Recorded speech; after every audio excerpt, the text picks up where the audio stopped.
هدي أنا نركيغو ديكو بفولدين هدي نركيغو قبني ما دسودين سومو لكما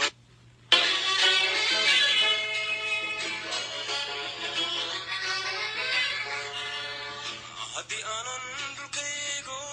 السلام عليكم صدق وهذا waxyar baan dhihi rabaa ma daahi rabo soo dhawaada sii sheer garay barnaamijyada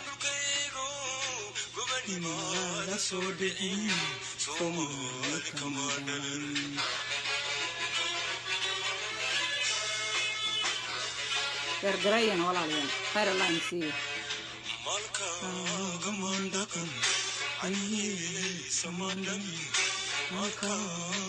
السلام عليكم وين السلام يا والله قالي صد وهذا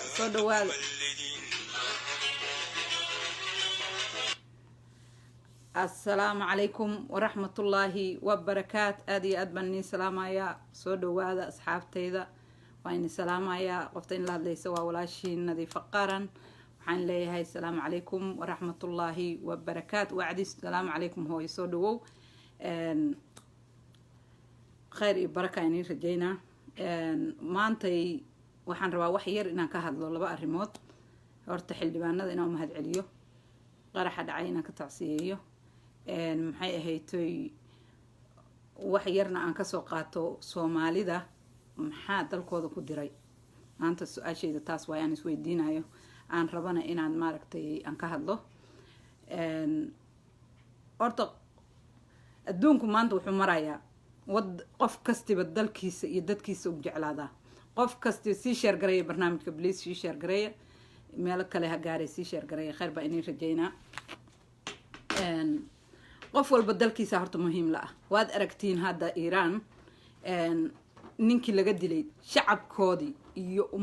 iyagiyo dhan say u soo baxeen iyagiyo dhan sida ay mudaharaadayaan iyagiyo dhan say uga xun yihiin maxay tahay waxa ay uga xun yihiin Iran waa ognahay waxyaabaha ka jira waa la ogyahay haddana shacabkeedii wuxuu muujinayaa wax kasto ay tahay iyo wax kasto wadanka ka jira iyo wax kasto xumaan u jirta inay ka jecel yihiin wadankooda inay ka jecel yihiin inay noolaadaan oo qurux badnaadaan oo wadankooda la amaano maxay tahay marka sababta Soomaalidu ay iyagu wadankooda u neceb yihiin waa su'aal u baahan in la isweydiiyo waana midaynaan marna isweydiinin ma dad aan Soomaali ahayn baynu nahay waa iska sheeganaynaa way dhamaadeen dadkii wadankan lahaa ama wanaagiisa jeclaa mise waxa weeye inaga waxa aan sheeganayno oo ah dalkan jecelahay ba been inaga ah sababta hadii been kugu jirto calaykum asalaam kulliga waa in salaamaya walaalayaal hadal baan bilaabay qalbiga in ka salaamaya niyada in ka salaamaya kulligiin nin walba waxaan ku salaamayaa salaanta salaamaha ugu qiimo badan assalaamu calaykum waraxmatullaahi wabarakaatu waa in jecelahay soo dhawaada nin walba meesha joogtana ka karaamayso ka qaado salaantaas waa inii soo hibeeyay aad iyo aad baa inii jeclaa walaalahay qaaliga ah marka maxay tahay maxaa ummadda inaga dibdhigay maxaa in isku keen diray oo maalin walba inaga dhiigeena iyo inaynu isqarxino iyo inaynu isbaabi'ino iyo inaynu ku faraxno haddana markii dadkeen dhamaadaan markii inaga baaba'ano markii maaragtay dhaqaalaheena la burburiyo sababta meesha qarax ka dhaco waxa ku burbura dhaqaalaheena ku burbura wax aynu dhisaynay oo intaas ku dhisaynay kakab iyo cilcilin iyo isu keenid ba inaga burbura ma garateen haddana waan ku faraxnaa okay waaye qarax baa dhacay dawladda fashilantay intay ka booday intay ka dhacday war dawladdu waxa way waa qoro isu dhiib waay qofba marbu dawlad noqdaa laakiin waxa aan guurin waxa aan bixin waxa aan dhammaan oo aynu fahmi la'anahay waa dalku ma dhamaado iyo dadka baa muhiima waliba dadka ka muhiimsan sababta dadku hadduu dhamaado dalkaas wuu wareegaa waa la kaxaystaa dalkaas marka ma waxaynu diyaar u nahay walaalayaal oo aynu ku farxaynaa inaynu dhiigeena daadino inaynu maaragta dhamaano in maaragta dalkeenuna uu wareego oo meel kale uu tago sida maaragtay hadda adduunka ka jirta waad aragtiin meel walba maxay tahay marka waxa inagu cadowga isaga keendiga haye cadow inagu haddana isku ah maxay tahay waxa aynu isugu faraxno sababtoo midda aniga calooshayda gubta midda aan la yaabay midda aan maskaxdayda gal aan qaadan lahay waxay tahay qarax baa dhacaya ummadda dhamaatay waa Soomaali wadanka qaraxu ka dhacay waa Soomaali dadka hantida burburta waa Soomaali haddana isla Soomaali kale baa wuxuu ku farxayaa oo uu ka dhiganayaa wax uu maaragtay dadka u sheego ama uu soo bandhigo ama uu maaragtay lagu daawado ay noqonaysaa inuu dhaho ha inaga laynoo jeeday reer hebel baa maxay ahayd meeshaan ku baaba'aya ama wadankii niman baa qabsaday ama wadankii qabiil hebel baa sidan ku ah marka dadka noocaasa miyaa dalka inala leh maxaa ummadda ugu dayan la'ana maxaynu ummadda ugu dayan la'ana maanta waa aragtiin Iiraan dadkeedu sida isugu duuban yahay wax kasta waxa ka muhiimsan dalkaaga ka muhiimsan qadar waa ogeydeen markii la qashqashaaday dadkeedu ummad kasta oo markii dalkeeda la hungureeyo ama dalkeeda lagu soo xadgudbo gacanta isqabsataa way guulaysataa guul bayna gaartaa waana laga cabsadaayo dib baa looga istaagaa laakiin ummad kasta oo dalkeeda iibisa ummad kasta oo cadowga dalkeeda raba inuu burburo ama googo'o u sacabtunta ama soo dhawaysataa iyada xadka ka baxda oo tagta wax badan wadamo badan baana sidaa sameeyey maantana ku jira oo ay ka mid tahay meeshaan magafaha wiilasheena ku haysto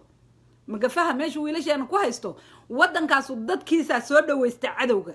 dadkiisa u diyaariyay in la qabsado dadkiisa ku farxay in la burburiyo maantana iyagii baa mirahoodi guranaya laakiin dadka ay soo dhaweeyeen dadkii ay u sacabtumayeen dadka ay wadankooda rabeen inuu burburiyo iyagu intii nuxrul kala haydna way ka qaateen noloshoodii iyo quruxdii iyo shidaaladii iyo dhaqaalihii ay ku noolaayeen way ka burburiyeen ka dambeena meelahoodii ay kaga laabteen yaa dhib ku qaba marka waxaa dhib ku qaba iyagii baa dhib ku qaba iyagii baa maanta isqalanaya oo magafe ka samaystay oo maanta si ay u noolaadaan garan la shalna barwaaqo ku jiray marka ummad markay garan weyso waxa ilaahay siiyey barnaamijka sheer garay iblis soo dhawo walaashay Jamil Jeje maxay ahayd markay ummad garan weyso waxa ay u nooshahay iyo meesha ay u socoto iyo waxa ay leedahay waxay ka qaadaa baaba bay ka qaadaa burbur bay ka qaadaa dabargo bay ka qaadaa waxay ka qaadaa cara ilaahay bay ka qaadaa marka walaalayaal maxay tahay sababtaas waa waxa aan isweydiinayo midda kale raggii maxay u noqdeen inta badan way fiican yihiin laakiin waxaad u malaysaa in yar oo maaragtay aan anigu dhihi karin Soomaali waay ana anigu dhihi karin waa qof qiimo leh oo damiir iyo danimo ku war dalka hadaadan rabin hadaadan hooyadan dhamaanaysa danka lahayn hadaadan maaragtay gumaysigaaga iyo waxa war adduunka waxba la qiimeeyaa aakhiradaadii horta xagaaba dhigto waad nacday laakiin miyaadan qiimeynayn dadka kaaga horeeyay cadow la soo dhawaysto iyo mirahay ka gurteen maxaa inoo diidan marka taa inaynu qiimeyno maxaa maalin kasta wiil Soomaali inoo qarxinaya sababta ragga waay wax qarxiya gabdhaha ma warrago warta maskaxdeenu ma shaqaysaa mise way fadhidaa walaalayaal waa su'aal aan rago dhan weydiinay walaalayaal maskaxdeenu ma fadhidaa oo maskax fadhidaad qabtiin mise way shaqaynaysaa horta because aan waxaan u arkaa maskax shaqaynaysa inaydan qabin sababta waxaan qarxinaya oo qaraxa soo kaxaynaya oo hooyadiis iyo walaashi dilay cadow kale ma nin la soo kii wax soo diraya ma aha laakiin waa mid Soomaaliya walaashay soo dhawow jija waa ku salaamaya macaan marka kan kii la soo kaxaystay kii wax soo dirsaday ma aha waa kii la soo kaxaystay oo Soomaaliya waana nin Soomaaliyeed war miye wuxuu ka soo baxayaa guri way og yihiin oo waliba waxa laga yaabaa wiilka yarka ah $50 oo uu ka dhimanayo inuu nin dhan oo rabo shisheeye inuu lacag badan kaga cuno dhiiga hooyadiis iyo dhiiga walaalkiis iyo burburka dalkiisa baa u horseedaya inuu wiilkaasu sidaa ku dhinto 50 qofna uu galaafto calaykum assalaam walaalkay Cabdirashiid marka uu ku galaafto marka maxay tahay ragow waxa inuu ku kalifay maxay tahay waxa hatta maskaxdeenu miyay shaqeynayn oo aydan fiirinayn war kuwii in ka horeeyay ama meelihii in ka horeeyay dibka ay muteen iyo maanta meesha ay taagan yihiin iyo ummadda caqliga leh siday u badbaado war maxaa inii diiday inaad Turkiga meeshii lala rabay waxay ahayd meelahan magafayaashu ka dilaaceen maxay ahayd Yemen sidaas oo kale inay u noolaadaan waa tib orka lagu dadkooda diideen maantana waa aragtaan nolosha ay ku nool yihiin hadday maalintii sida kuwa soo dhawaysan lahaayeen maanta miraheeday guran lahaayeen sababta maanta magafaha ugu badan ee Soomaalida meesha lagu haysto iyaga soo dhaweeyeen cadowga iyaga u mashxaradayeen because barwaaqadoodii iyo inay nin walba wadankaas nin walbiba gurigiisu isagoon shaqayn lacag ku qaadan jira nolol raaxalana uu ku noolaa maantana dadkay ka ganacsadaan iyaguna waa is cunaan naga daayo wicida markaana aragtaan soo wicinina yaana ku balooga mar dambe ay ugu soo celin iyaga u keenay maantana kuwii ay keeneen wixii ay rabeen ay kala tagaan iyagana waxay dhaheen go ahead dhamaada isdila waxa aragtaana afduubta taasaa maanta Soomaaliya ka socota maanta taasaa Soomaaliya ka socota waxa la diidan yahay inaynu noolaano waxa la diidan yahay inaynu cadowga iska celino waxa la diidan yahay inaan garanno cadowga yaga yaa diidan mid Soomaaliya oo caloosha u shaqaysta ah oo la soo dirsaday oo rufiyaana oo raba inuu inaga inagu noolaado oo isagu meel kale to guriga ka dhistay oo isagu meel kale sababta meeshan hadda magafow ka dilaacay dadkii soo hogaaminayay ama keenayay ama u sacabtumay ma degana wadanka dadka baaba ayana kuma jiraan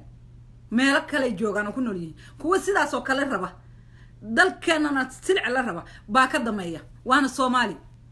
عليكم السلام عليكم السلام نين كسته oo loo soo dhiibay waa wiil Soomaali gurigu ka soo baxaya qof baa soo diraya dad siyaasiyiin iyo madax iyo dhalinyaro iyo aqoon-yahano leh baa ku farxaya oo la taagan oo leh ha meeshii ay ka murgi lahaayeen waxa ku soo socda ka fikir lahaayeen waxa u dameynaya ay xisaabin lahaayeen bay waxay leeyihiin oo la soo fadhiisanayaan oo ku faraxsan yihiin in maaragtay wadankii burburayo in maaragtay intooda xun ay sheegaan because wuu ku faraxsan yahay dad buu qancinaya because waa la soo diray waa NGO waa la soo diray maxamed cali soo dhawoolay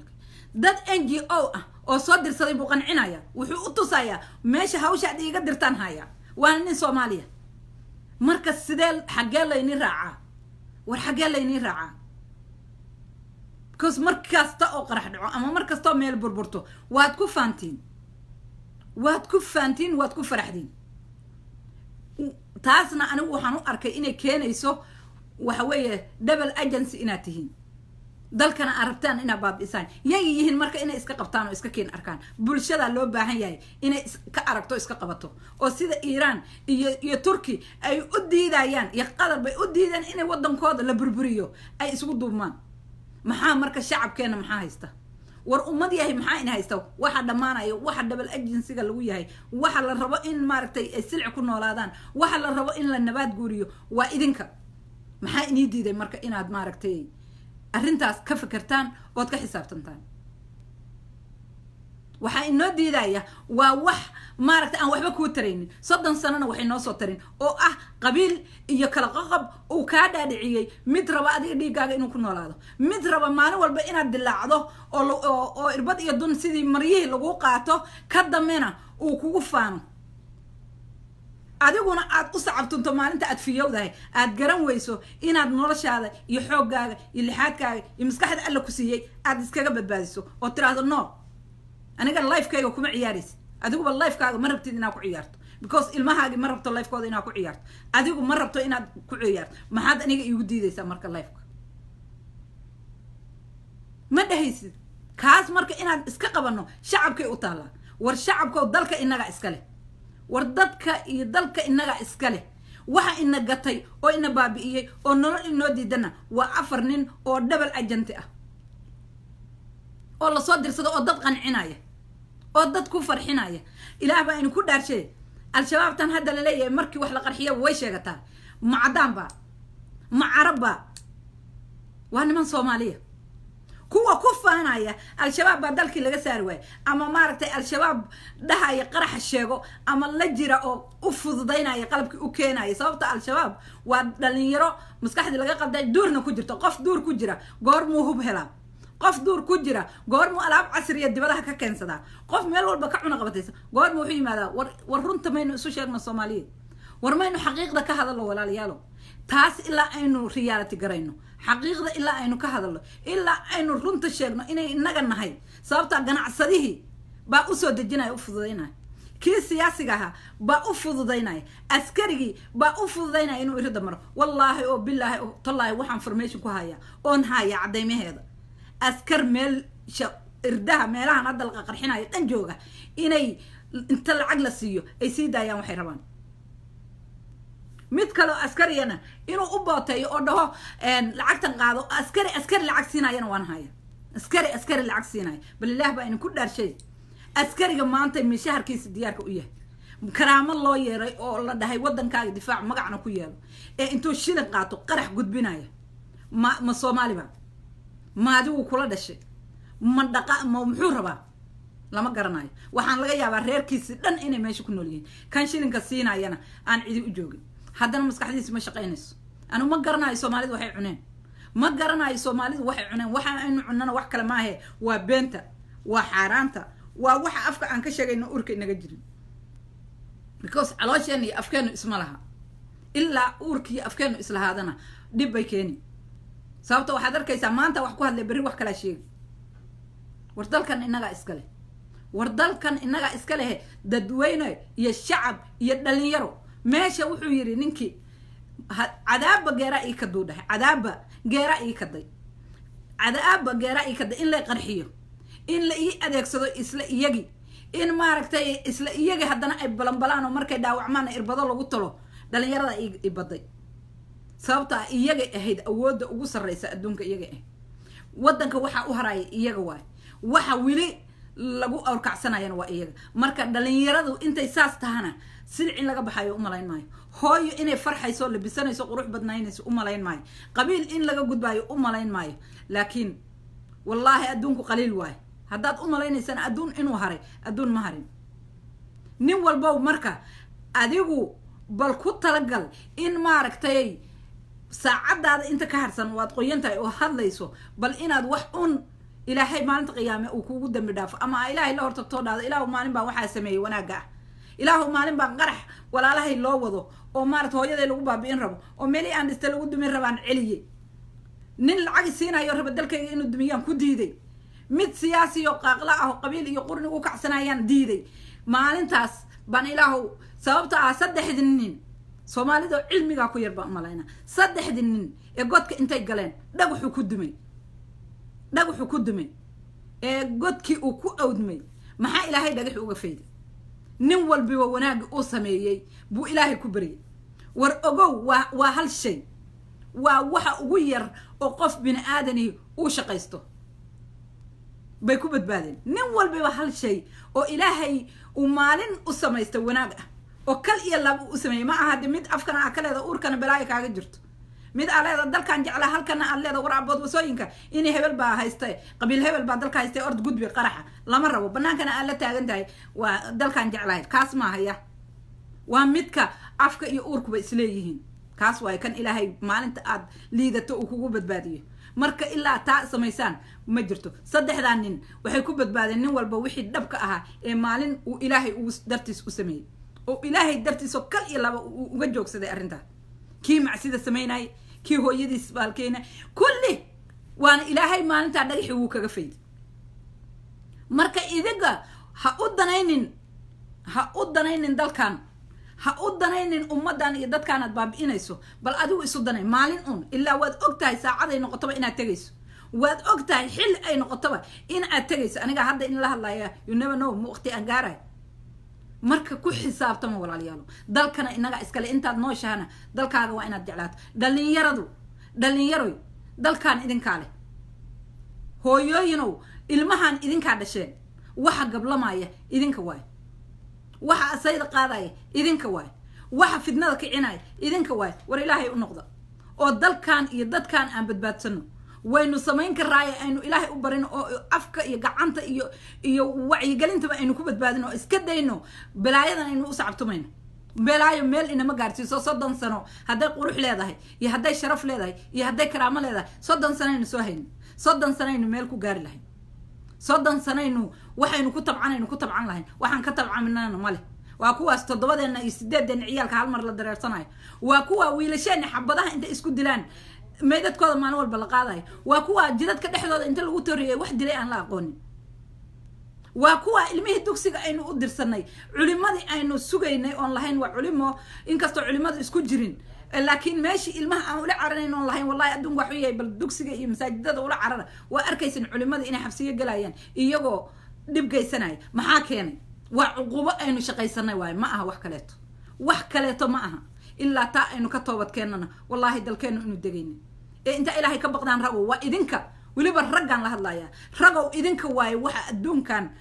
وكفري سن لأيه وح نلاش النودي ذا وإذنك وح مل إن قاردي ذا وإذنك ورإلهي كبقى أو إلهي نوغا حشودا أو دل كيجا نوغا داي في النظر يدبك أتقودان والرجال سياسيين تا دلك أسوأ شقتك دبل أجنسي جايو والإلهي كبق أو واحد عاد شيء واحد كتجيسو هذه وتالي هذا تورن وركوا أصناف كودها في اثنين ورمالن والبا وحنا قرحناي وح قرح سود الجية وح بالكية وجنع سطو ينن سياسية يمد الآمنين والإلهي كبق عن ليه أنت أصلا وجود بايا مرة وأنا واحد بدن كسر درا ماشى مدحنون على قاعدة هذا البلود واحد بدن با مسكحة ذي كجرة واحد بدن با في الجرينا مركز سير تبادي من فرما يا مرة ومركز وحن كلال هاد علنا يا برلمان كي مال مهن شغلة أي هايان ما أنت وحن أركاي سرعاس يدب كاسون هايسته ماشي أنا وجود بكره وحوي وأنت عن دورني أو ذا شقيسة ووحن طبعا إنه عن هلو وحن أدو ما هاد علنا يا برنامج كي أها شدالك وأنسحيان ما أنت حل دبانادو أدي أدبان إنكم هاد علنايا وأنا وحيابها عن أباهنين مرة إنا سميسان last minute بعد لكن سميسان it's okay it's because وحقبت بان رمني إيه عدو مركزي إنك قولي سنكري أدي أدبان ما هاد علنايا مدحوينا أنا وحن كرجينايا سيد دقدقة إنه أنسحيو ونحاول قليو داد كانوا وحا اسكو درايا waxa isku kaay baabi'inayo waxa naloo handadayo waa shidaalkaas mar hadaynu ceelka u horeeyo aan soo saarano cadawga badan ee nagu soo weeraraya way qabjabi lahaayeen annaguna hunguri baa nagal laha oo waxaan u tahriibayno oo dhalinyarada u dhamaanayso oon isu laynayno baynu iska dayn lahayn marka madaxweynaha isaga waxaan ka codsanayaa inuu si degdeg ah arrintaas u meel mariyo kuwa ku shaqale maalgashiga safaaradda ku shaqale meesha ku shaqale waxaan ka codsanayaa iyadana inay durbaba ay hawl galiso oo ceelka u horeeyo la qodo markaas cadow waxaan hubaa anigu nadiif qaran ahaan cadow waxaan hubaa inuu cararayo because cadow wuxuu nagu dilayaa waa inaan noolaano diidaya inaan wax aan leenahay soo bixino diidaya in isagu uu helo rabaa inuu isagu naga kaxaysto oo na baabi'iyo oo anaga isku kaydiro hadhowna isagu u haru rabaa taasaan ka gudbaynaa marka taasaan codsanayaa madaxda ka codsanaya baarlamaankana waan u hambalyeynaya dadkaygaan maalin walba dhamaanaya ilaahay waxaan leeyahay jannada hayni ka waraabiyo inta curyaantana waxaan leeyahay ilaahay maaragtay si kale too fudud hayni irsaaq because dad baa ini ku shaqaystay dad baa ini ka shaqaysto oo ini gatay dad baa u arki waayay inaad bini aadan tihiin dad baa arki waayay inaad nooshihiin oo nolol u baahan tihiin ilaahay baana maalmaha ka mid a la xisaabtami doona ilaahay baa maalmaha ka mid a la xisaabtami doona dhalinyaradana waxaan leeyahay dhalinyaro dalkan idinka iskale dhalinyaro in la mida waay bal iiraan fiiri hal nin baa laga dila hal nin waxay sameeyeen adduunka lamaba socotiin baan u malaynayaa cayda iyo qabiilka iyo reer hebel iyo gobol hebel iyo reer hebel iyo dowladda iyo waxaasaad ba ku mashquulsantiin baan u malaynaa because ummaddu way hartaa maskaxday ka hartaa markii waxooda laga jeediyo oo wanaag ay arki weyso ummadda waxa way dhib badan baa ku dhaca waad arkaysaan halkii nin wixii ay u maraayeen waa arkayseen siday ugu diyaarsan yihiin dalkooda ku dayda meelaha wanaag gale ku dayda dadkuna markay isku duumaan guulaha ay helaan midda turkiga ka mid ah guulaha ay helaan iiraan taasaad arkayso ee maaragtay shiicada ah waa aragtiin adigoo sunni ah oo muslina baa wixii ilaahay ka xaaraantinimeeyay ku dhaqmaysa baa wixii ilaahay ka xaaraantinimeeyay fududaysanaysa raggana waxaan leeyahay war ilaahay ka xishooda culimada waxaan leeyahay dalkan waxbaa laydinka weydiinaya ummaddaanu maanta waxay u baahan tahay dad haga oo cadowgooda tusay u baahan tahay marka walaalayaal waxaan leeyahay isku xirka ilaahay iyo isku xirka ummadda waa muhiim inaynu maaragtay wax badan aynu baranno 30 sano haddaynu wax baran weyne dee waxba ma baranaynaba hadda haddaynu weli qabiil iyo kala qoqob iyo reer hebel iyo kala saarsaar aynu u ciil qabnana 1 iyo 2 ma joogno laakiin anigu waxaan arkaa adduun ilaahay uu maaragtay soo saarayo sababta nabi muuse markii fircoon iyo gaaladii iyo muslimiintii la kala saarayay ilaahay baa kala saaray kuwana nabigana wixii wanaagsanaa ka xaysa la dhahay isagana intii xumeyd baa ka xaysa la dhahay marka hadda kala bixi baa jooga marka nin walba ku talagal inay kula tagin seefto seef kula tagtana midda ilaahay baa ugu xun seef kula tagta midda ilaahay baa ugu xun aynu iska dayno dalkeena aan difaacano aynu iska dayno maalin walba dhiig iyo bakti noo yaal inaynu maaragtay ku faraxno meydadka yagiyo gogo-ay dhiigga yagiyo qulqulay dhulka yagiyo la boobay cadow naloo soo kaxaysanay baa maalin walba ku faanayna ku farxayna war nabad baa naas la nooga leh war Soomaaliya nabad baa naas la nooga leh ilaahay waxaan ka baryayaa dalkayga inuu nabad nooga dhigo inta xunna ilaahay naga qabto dhalinyaradan daliil badan baan u hayaa barnaamijyadayda nadiifa showna waan kaga hadlaa insha Allah waana soo badina khayr iyo baraka inay rajayna waana inay salaamaya waana inay jeclahay inta wanaaga jecel baan jeclahay inta dalkooda jecel baan jeclahay dalkaygaan jeclahay wixii neceb baan nabcah wixii ummadayda laynayaan nabcah wixii isku kaayidirayaan nabcah ilaahayna waxaan ka baryayaa inuu iyagana naco inta wanaaga jecelna ilaahay u barakeeyo dalkaygana ilaahay nabad iiga dhigo dawladeydana ilaahay quweeyo tan joogta iyo mid imaan doontaba xukuumadda hadda joogta ee shaqaynaysa baarlamaan iyo wax walba leen shaqadaad haysaan markaa wax fiican qabataan waa inay ku mahad celinayna waana inay ku mahad celinaya kulay anigu qof ahaan nadiif qaranaan waana inay ku hambalyeynaya shaqada aad maalmaha wadaan aad bay ii farxad gelis aad baan inay ku hambalyeynaya maadaama aad ogaateen waxa la idinka baahan yahay maadaama maskaxdiina ka shaqaysiiseen dawladana waxaan ka codsanayaa barnaamijkaas maanta la baarmariyay inaad si degdeg u falgelisaan si cadowga nooga cararo